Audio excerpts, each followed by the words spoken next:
Welcome to Career Coffee Chat Live. I'm your host, Erin Urban, and hopefully you're tuning in today because you want to know how to thrive either as a salesperson or pivot into a sales role. And quite frankly, who isn't selling at some point during your daily work and life? We all are. We're all selling ourselves at some point in our day in life. Now, here's the deal. Most of us probably aren't comfortable with selling, including yours truly. So if that's you, you're tuned into the right place. Today, we'll be hearing from Andy Racic, and he'll be sharing more insights from his book, as well as his insights from his very successful sales career.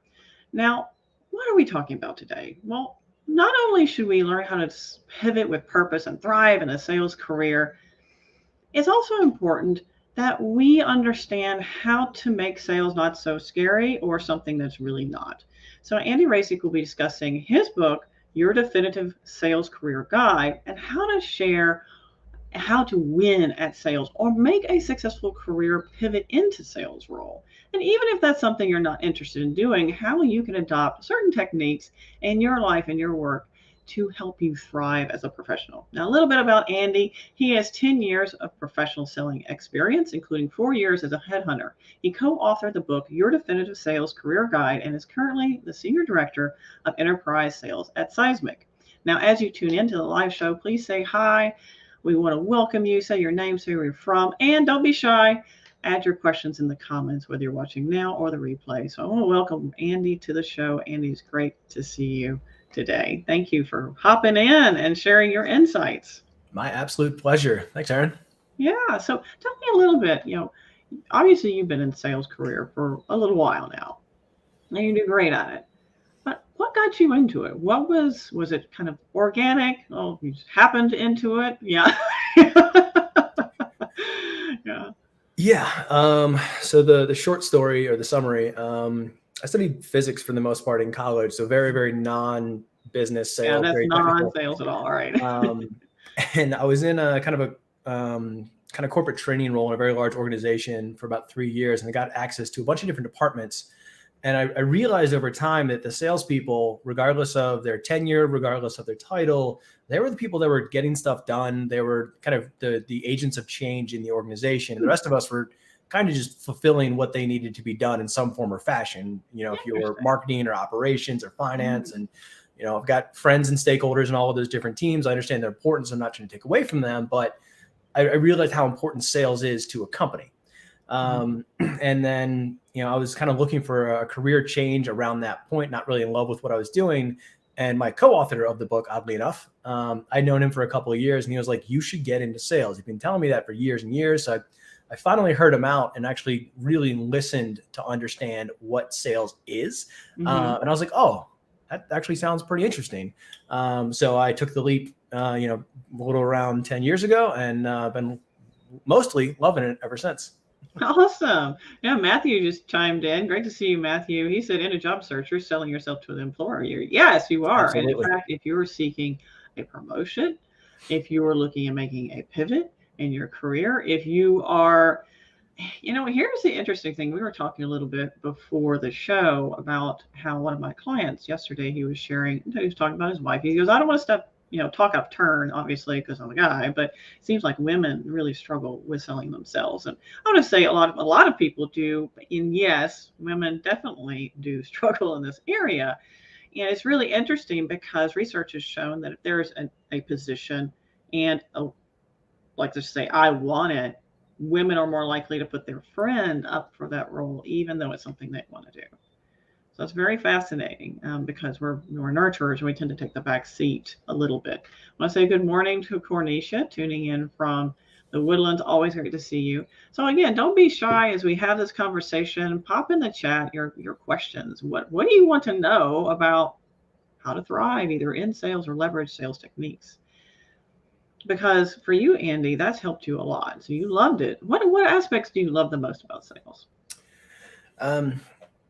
I see sales as complex problem solving. And instead of working with, technical issues, be it engineering or science based, we're working with arguably the most complex thing out there, humans.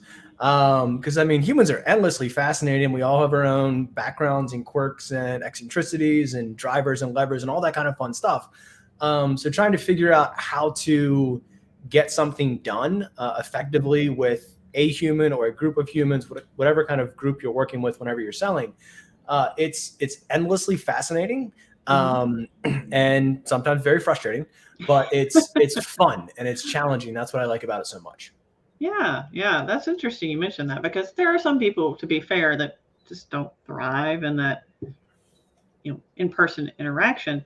And a lot of us, let me know in the chat if you're tuning in now or later if this resonates with you, but a lot of us have this weird idea or mindset about what sales is.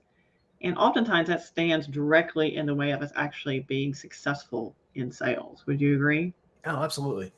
I think it was Daniel Pink's book, To Sell is Human. He conducted this huge study with a properly vetted third-party research firm. And the big finding that came out of that was that even for non-salespeople, they're spending 40% of their working time selling, as in trying to convince people of an idea, persuade them of an idea, saying, hey, I think we should do this. Our department, our team should go this direction.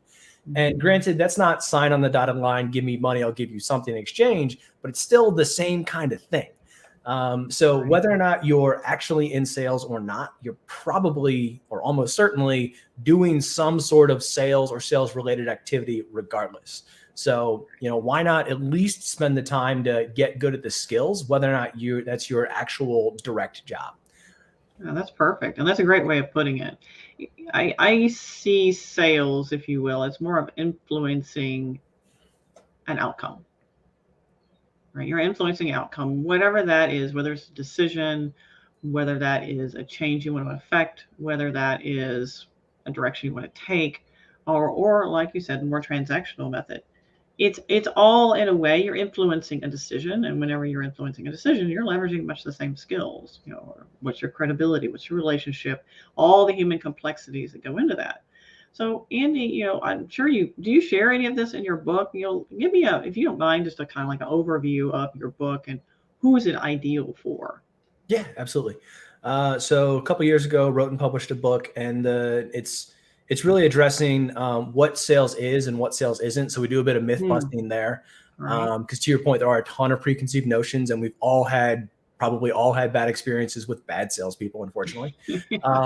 So what it is and what it isn't, and then if you're kind of interested in it based on that, how to understand whether or not you'd be a good fit for sales. So just Okay, that's understanding, good. kind of your own personality, background, track record. And then if that's, I understand what sales is, I'm interested in it, then how to actually go and get that first job and transition from either, maybe fresh out of college, fresh out of high school, or your mid-career, you've got some experience and it's like, okay, now it's time for a pivot. So that's really what the book covers. Really interesting. So even though you've been, mid-career professional or been doing something for quite a while, and you kind of got this little itch you'd like to scratch in that area, your book will actually help someone understand: am I someone who can thrive with ease in the sales? Because here's the thing, and you know this as well, Andy.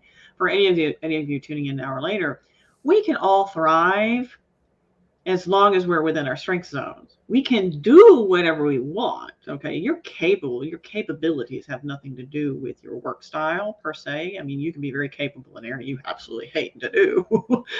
However, where we thrive really is determined on how we show up naturally. So it sounds like your book helps people understand, hey, based on certain identifiers that are probably easy for people to consume and understand, lets me know, okay, I can thrive in this, or maybe I should probably pursue other avenues, right? So that's very helpful. That's very helpful. I mean, that's worth just buying the book right up front. And if you're tuning in from LinkedIn, that book is in the comments. So if you're watching the replay, it'll be available to you on YouTube Live. It'll be available in the comments after the show. And on Facebook, same thing. And by the way, we're live on all three channels. So if you are on either of those, feel free to tune in. Doreen, she asked, hey, what do you consider a basic rule of success in sales that most people don't realize? Really good question. I love you guys. You guys are awesome. Thank you for that question. That is a good question. while we're inevitably measured by the short term, it's ultimately important to have a long-term mindset. You can't really control whether or not any one conversation or interaction goes your way. You can't really control whether or not you will win or lose a deal, but you can always learn from it. So having a growth mindset and having resilience and keeping them at the top of your mind throughout your day, your week, your month, your year is super important, because that's what allows you to grow as a professional, improve your skill sets, and bounce back from the fumbles, mistakes, failures, rejections, all that kind of stuff. Without that, people generally won't last very long in sales, or if they do, they will develop unhealthy coping mechanisms. That's really interesting. So becoming a long-term thinker, in other words. Yeah. And that sounds very applicable to a lot of different areas in life and not just sales.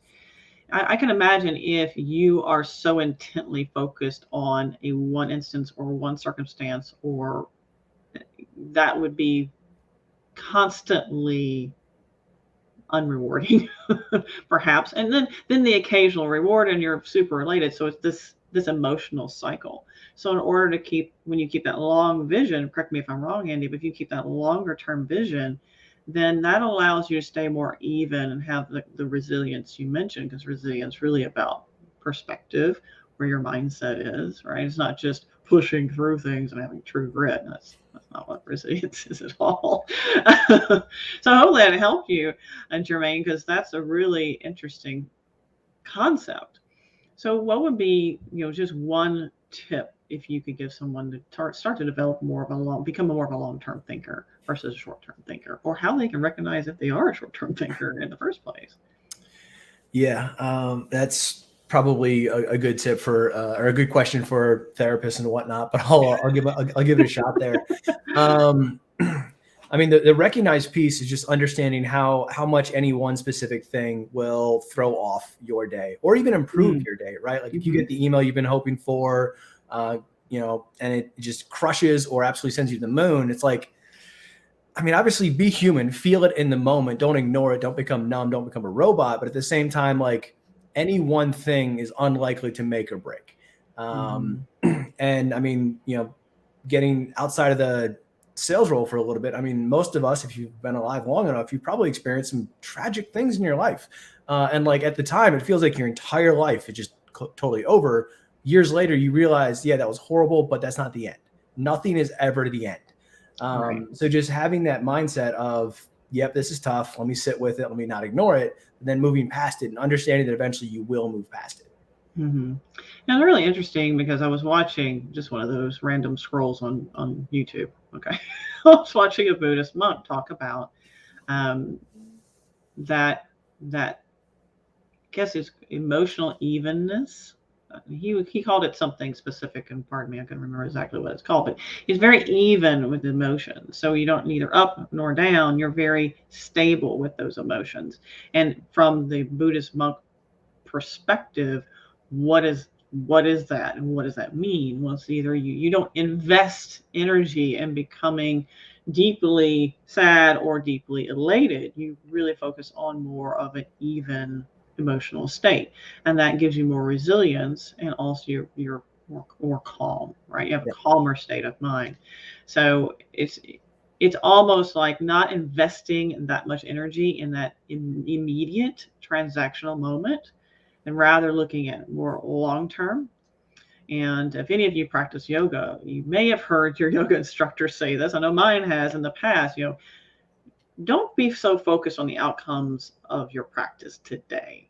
This is a practice, right? It's something you invest over time. And the same thing with human relationships. Now, when it comes to being great at sales, what's one of your top recommendations? Like, even if you're not in a sales role, right? What would be your top recommendation that just kind of help you be more comfortable in that type of environment? Reflect on what works. So, I think most of us usually go into a situation, have some level of game plan about how are you going to open a conversation, how you want it to go, what you might expect to happen, et cetera. And then, no plan survives the battlefield. So it never really goes the way we expect in most cases. But just understanding and thinking about, well, next time I could have anticipated this. Next time, instead of saying this, I could have said this. But just be reflective and to an extent critical of how you prepared and how you executed. But give yourself some grace. Don't come down on yourself, and just always iterate on what happened. Mm-hmm. And the other piece, and I think you asked for one, but I'm going to give you two, is look to the people that do whatever you want to do really well. Yeah. And just ask them for, I mean, pre-pandemic, coffee or beer, maybe these days, a couple minutes on a Zoom, whatever it is, but just ask them for a couple minutes of their time and literally just say, hey, I understand that you're good at A, B, C, whatever it is that you're working on. I'd like to get better at that. Would you please give me a couple minutes of your time? Mm-hmm. And most people, believe it or not, will say yes to that, even if you don't have much of a connection with them, because frankly, it's flattering. Those of us that have been on the other side of the fence know you almost get more value from mentoring and coaching, being the mentor or the coach, than you do from being the mentee or the coachee. So it's not simply a single-sided transaction. There's value for both people there. So, I mean, if you recognize that there's an area that you want to develop in, whatever it is, just ask someone, and chances are you'll get a positive response. Right. Now, going back a little bit, so that's really good information. I want to go back a little bit because a few people might be curious to know, what's an indicator that you might be fit for a sales type role or be better in sales than you thought you were. Like you shared, Randy, your background wasn't at all sales related. It's very technical and not necessarily people focused either. What was that thing you thought your friend, now, pardon me, what was his name again? He's a co-author of a book. Yeah, David Weiss. David, yeah. What did David see in you? What was that thing that made him go, you need to be in sales? Yeah. I mean, his philosophy on sales is similar to mine. And I mean, I suppose the reason being is probably mine's more similar to his because he taught me the ropes, mm-hmm. But he sees it as complex problem solving. And, he studied marketing and psychology in undergrad. And I, shame on me. I thought physics was harder. And from a certain standpoint, from an academic discipline standpoint, it is. But again, working with humans is very challenging because the soft skills are arguably harder than the hard skills. Hey, calculus is really tough. I struggled with it myself. But it's understanding like, hey, do you have social skills? Are you politically savvy? Like, do people ever describe you as having street smarts? Because understanding how people think, if you say something to one person in a friend group, how is that going to kind of filter out through the rest of the group when you're not there and people talk about it afterwards? Mm-hmm. Understanding some of those kind of things and just being clever with people is important. What's funny is one of the stereotypes about sales, and one of the things that we discovered when we were doing our own research for our book, is a lot of people got into it because people said, oh, you're very extroverted, you should be a salesperson. That's really interesting because it's kind of a myth, because there's a difference between introverted, extroverted, and having just general social anxiety. There's extroverted people that have social anxiety that would like to talk to people, but they're just uncomfortable and scared sometimes.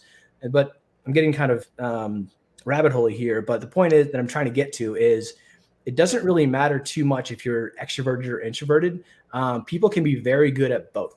And I'm going to blank on the lady's name, but there's a book called, I think, like Introvert, The Power of Quiet, by Carol. Oh, yes. Dweck, I'm very familiar with that. Yeah. But she touches on it briefly, where people that are introverts or ambiverts, like you're kind of on the spectrum a little bit, are actually kind of better at sales sometimes than self-described extroverts. So it's not necessarily what people think, where it's like you go in, you're the light of the party, you're the whole life of the room, etc. It's, are you strategic? Are you goal-oriented? Are you able to bounce back from failures? And if those things seem to ring true for you, you'll figure out all the skills and whatnot along the way. Right. The book, and I was looking over here to see if it was in my, I'm sure it is in my library here. It's The Power of Quiet in a world that cannot stop talking. Yeah, so it's very, very good book. If you do identify with being more introverted or more reserved, it's an extremely good book. So look up Quiet, The Power of Introverts in a World That Cannot Stop Talking. I highly recommend it. It's well researched and well written. most importantly. She has a whole website with lots of materials for those people who are more reserved and still wish to thrive in a very extroverted, ideal worshiping society, which we are here in the West. But anyway, it's very, very true. I mean, we do have this myth that if you're extroverted, you're good at sales, and that's not necessarily the case at all. In fact, those people who are more inclined to be more thoughtful, think of others, um, versus themselves first, are more likely to thrive in a sales role or be more influential with other people because people know that you care about them. Yeah. And at the end of the day, that's what makes a transaction happen is people feel seen and heard and cared about. Yep. You know? I mean, And just to emphasize that a little bit, we use a call recording software for most of our meetings. And so you can see, at what point during the meeting someone spoke and also the percentage of talk time versus listen time. Those companies that do that, they analyze all that data and they can tell you that, hey, on average during, your first initial meeting where you're just learning what the problem is that they're trying to solve, you should be speaking way less than your prospect or your client. You should ask questions and listen. And then based on what you hear, ask more questions and really make them feel heard and allow them to speak. And if you're not doing that well, you're probably shooting yourself in the foot. So just to your point, being a bit more introverted, being a bit more empathic is hugely important. Right. Now, on the flip side, if, interfacing with people is extremely draining for you, if and you're no interest in being excited or wanting to learn about people, then probably not where you need to be. And on the DISC spectrum, I don't know if you're familiar with DISC, Andy, or if you've referenced that at all. It's DISC. It's a popular work style assessment. And I leverage it as well. I help people understand where they get their energy from and why and all those wonderful things. And it's very enlightening to understand that on the DISC spectrum, if you are more reserved, but you like people, like your S style, for example, which stands for steadiness, then you're probably really good at sales if you get your energy from that. Again, everybody is somewhere on that map and not necessarily just here. Right? So it is very interesting. Even people who don't feel like they're good at selling themselves can easily do so without even realizing it. Yeah. Yeah. It's funny how many little things that someone can do to just improve their charisma. And for the longest time, I just hated that word. It made me feel icky and whatnot. It felt like very manipulative, but I don't know how I found the book, but I found How to Win Friends and Influence People by Carnegie in college. Thank God I did, because I needed it at the time. But it's even the title, if you're not familiar with it, sounds kind of creepy, right? Like how to win friends and influence people. What? But you read it and it's just really timeless things like, be interested in people, use their first names because we like to hear them, like really basic stuff. And it's like, oh, like there's just a couple of little tweaks that so many people could do to just be more, frankly, likable and charismatic, but not in a manipulative way, just in a positive way. That, if you want, the tools are out there, the books are out there. Like these are long established best practices that book's been around for probably close to 100 years now. Yes. And still one of the gold standards. Absolutely. I do highly recommend that. I read that quite some time ago, and I'll probably reread it again in a couple of years. Yeah, I like rereading, ones that truly are classics, like the book called Quiet, like that one, Dale Carnegie's How to Win Friends and Influence Enemies. And you're right that at that time the title made sense, but now we're like, well, what? But it's a very good book, and he does talk about some basics, like just being likable. Yep. Being somebody who you'd want to be, or who, be somebody who you want to know. So someone from LinkedIn, let's see, Melinda shared, I'm not good at selling my skills. I get tongue-tied when bragging on my skills. Well, there's a key term in that, Melinda. I'm gonna ask you, which one do you think it is? It might be hamstringing your ability, because you even mentioned it in your comment here. Thank you, by the way, for that comment, because you're not alone. A lot of people are not comfortable with selling themselves. So, Andy, what would you do to help her? Yeah. I mean, the way I look at it is More often than not when you're speaking, and it could be one-to-one and it could be one-to-many, but what I try to keep in the back of my mind is I'm speaking to help someone, and I truly do believe that. So it's an act of service, it's an act of teaching to an extent. So that's one of the things that helps me get over, less so now, but occasionally now and way in the past, stage fright and the inability to organize my thoughts and have myself be comfortable speaking with some level of strategy, goal, direction when I'm in person or live. So it's the idea of I'm here to help them understand and serve them in some way or another. And in this case, in an interview kind of situation that it sounds like this person is talking about, I wouldn't consider it bragging on your skills. You're just sharing, right? It's so in the past or over whatever time frame, I have done X, Y, Z. The results were A, B, C. That's not bragging if it's relevant to the conversation and it's factual. And at that point, you're helping that person or that audience understand who you are, what you've done, what experience you have, and what you're bringing to the table. And I get it. It's kind of uncomfortable if you don't have practice doing that. So as silly as it is, write it down, practice in front of the mirror a couple times the night before, then put it away, go to bed, and just trust that you'll be able to deliver it pretty well the next time.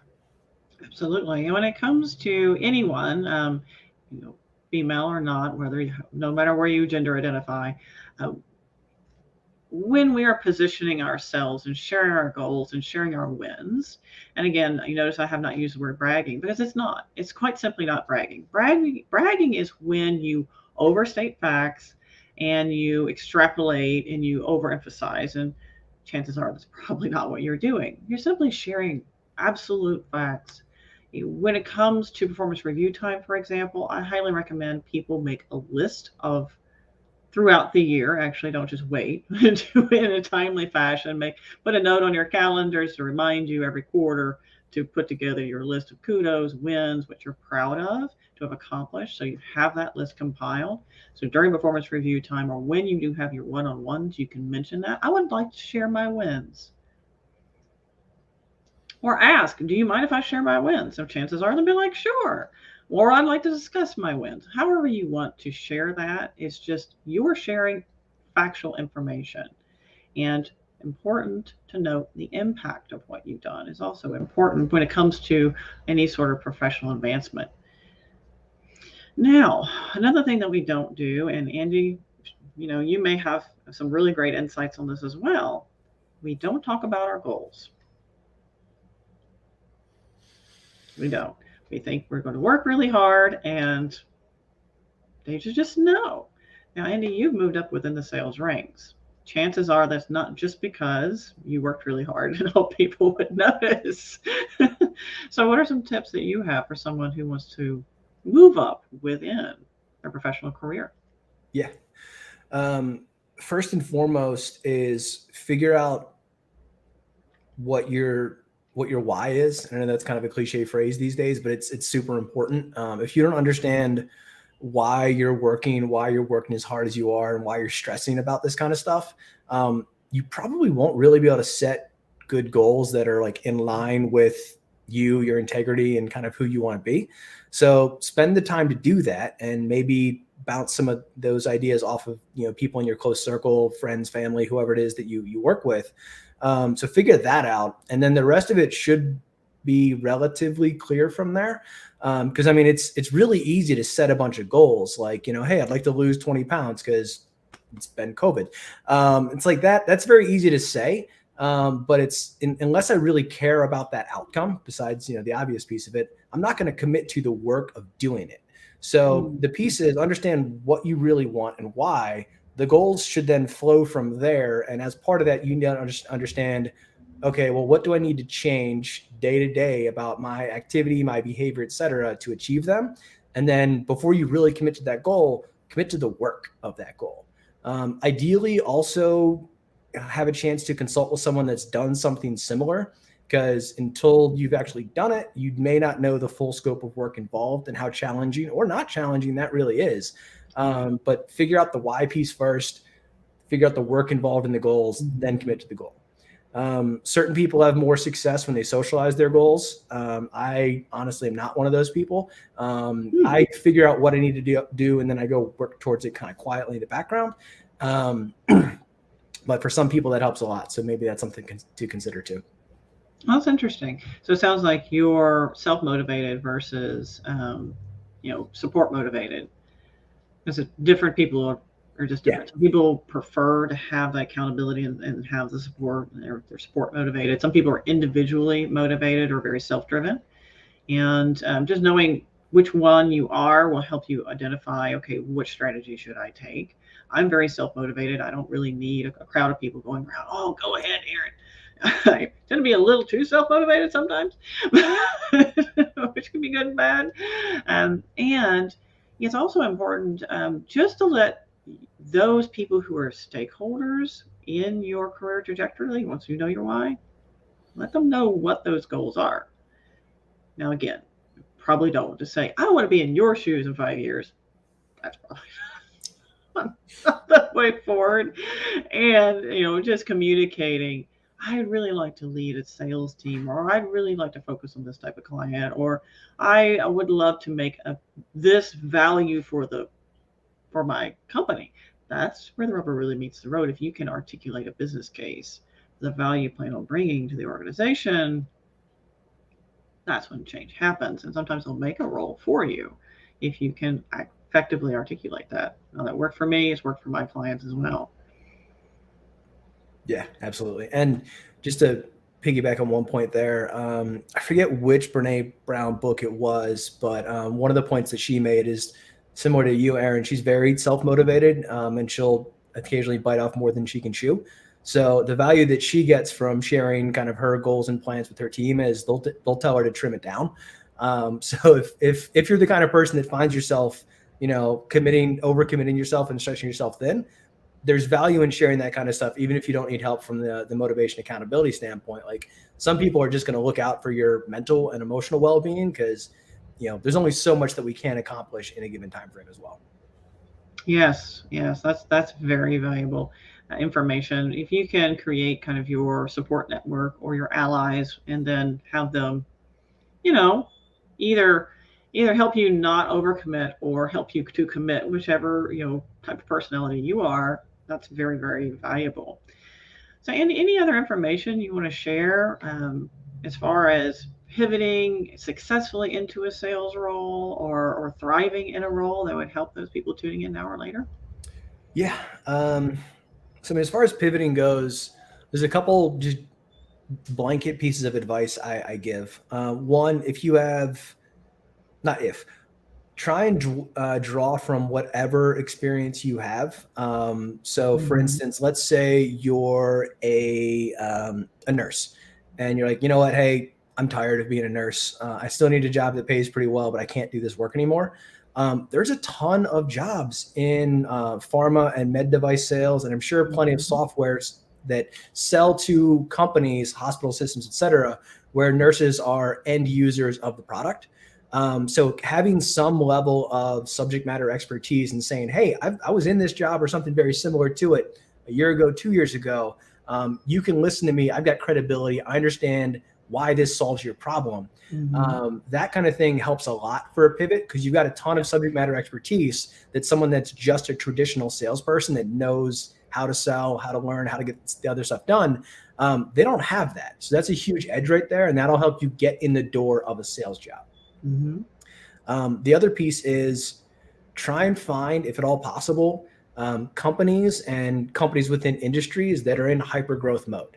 Because, for instance, right now, you couldn't pay me enough money to go and sell fax machines. But decades ago, when fax machines were this new hot technology that helped improve business productivity, yada, yada, I would have killed for one of those jobs, because I'm sure those people, had lots of fun conversations, sold a bunch of fax machines, made a lot of money, and advanced their careers. So try to do the research of what companies are growing, what industries are growing, what markets are really important right now, because it's not really easy to sell stuff in super hot markets, but it's a lot easier to do it than in commoditized or dead or outdated markets. So with those two pieces of advice, that should hopefully give you some insight into where I should focus my job search. And then you should be able to at least get some interviews. And then from there, it's figuring out how to do the interview process properly and to, get the next interview and eventually the job. Absolutely. And just to also piggyback off that, when you've determined, okay, I have some instant credibility, maybe I'm a teacher selling, software to schools, or maybe I'm a nurse selling software to hospitals, organizations, etc. Then think back in your career history about any kind of instance where you can showcase your ability to influence. That helps, sales directors like yourself, Andy, understand, okay, while this individual may not have direct sales experience, they do have a natural inclination or an ability to understand how to sell, if you will, more transactional space. And that makes that transition a lot more attractive for someone who's going to invest in you as a potential employee, right? Yeah. And I mean, do some level of effort. So for instance, if I were in that spot, like a teacher of 5 years, a nurse of 5 years, and I was trying to transition, I would grab a couple of the, more popular, more well-regarded sales books and mention in my cover letter, just so I'm serious. I've read The Challenger Sale or Spin Selling or whatever it is. Because the people that are willing to do that extra work and do that investment in themselves, that in and of itself is a huge indicator of, okay, this is a person that if I give them an assignment that's kind of outside of their scope, outside of their wheelhouse, outside of their background, they'll at least attempt it and maybe even tackle it by themselves, but they care. Like, this is not some random application that I can just throw out immediately. Right. Now, for you, obviously, you bring on salespeople to your team. So let's just say someone is a teacher looking to pivot, right? Of course, may not want to pivot into your specific, but it's a for instance, and they've done the work, they've positioned their career history to highlight their influence skills, etc.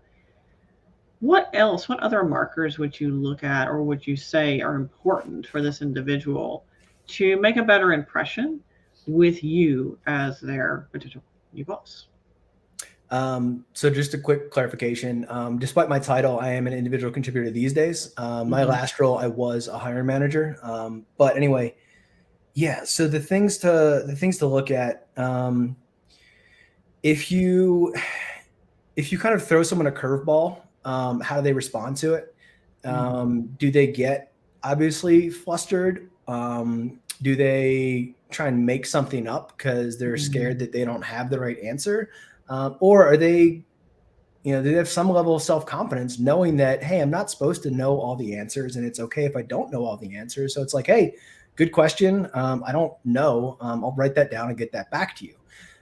Because those are some of the things that are make or break between like bad salespeople and good salespeople. And that's also kind of make or break between, just good professionals and bad professionals, as in like, how much fear are you carrying at any given time? How much anxiety are you carrying at any given time? And how does that kind of flow into or leak into your performance day to day? Because I mean, like, look, I know the background of the person that I'm interviewing or previously was interviewing. I have an expectation of where they're going to be at professionally. But what I'm worried about is the human, right? The character behind that, the integrity there. Because I mean, when I consider really any job, it's technical fit. Do you have the background and track record to do the job, or do you seem to be sharp enough to be able to learn the rest of it quickly enough? And then cultural fit. Like, do I actually want to work with you for up to 40 hours a week, which is potentially more time you're spending than you're spending with your friends and family? Technical fit is largely already communicated by the resume and what's on there, and you can make some educated guesses around it. But the cultural fit and the human fit, like, that's the piece that the interview is really solving for in a lot of cases. Right. So make sure you show up really strong on that side of things. Yeah. And I think that's great advice, no matter whether you're pivoting into a sales role or any kind of role, just, from a hiring manager's perspective, how to stand out in the environment. That's gold. Thank you, Andy, for sharing that. Yep. Any other top tips that you'd like to share, whether it be how to position yourself, in conversations with a little bit more ease if you're not necessarily comfortable influencing others, or anything else you'd like to share from your book before we wrap up our great live show today? I mean, I think just spend the time, usually the night before, going over your research. And it doesn't have to be exhaustive, but look at the website, the LinkedIn profile, et cetera. Find the publicly available information. You don't have to do a deep dive, and you're not going to be quizzed on the nitty gritty of their business. But do that, and then come up with some questions that show that you've done your research and are not necessarily the most generic questions ever. Because if you come to the table with questions that are informed by your research, it's showing and demonstrating that you've done your homework, that you care. And the other piece is recognize that while they're interviewing you, you're also interviewing them. Just because they have an open job available doesn't mean that, one, it's a good job in general, or two, that it's a good job for you. So make sure to use some of your time to do your own due diligence on them during the interview process, and make sure that it's a good fit for you. Because, to your point earlier, Aaron, pretty much anyone can rise to the challenge and get the job done, but you might hate it. And you want to make sure that you're doing your due diligence during the interview process to make sure that if you get the offer and you accept it, you're going to be happy there. And sure, it's work. There's stress associated with it, obviously. But you want to make sure that you're doing what you can to make sure it's a good fit for you. That's great. Thank you for that insight. And for anybody interested, again, in Andy's book, it's Your Definitive Sales Career Guide, and it is available on Amazon. I've put the link, like I said, in LinkedIn. It'll be available on YouTube and Facebook in the comments as well. And don't be shy. If you're watching this show later or listening to the podcast, feel free to reach out to either one of us if you have any questions about how to either position yourself as a professional not in sales to influence others more effectively, or if you're curious about a sales particular type role and want to learn more, feel free to reach out to Andy or myself. We'll be happy to help you thrive, and most importantly, thrive in an area where you can show up authentically as yourself with energy and some vigor behind that. Not just be like, oh, here's another day at the job. So thank you so much, Andy. It's been a great pleasure having you on the show. And thank all of you for tuning in and your insightful questions as well. And for all of you, either watching now or later, my deepest wish for all of you, my friends, is keep elevating. Until next time.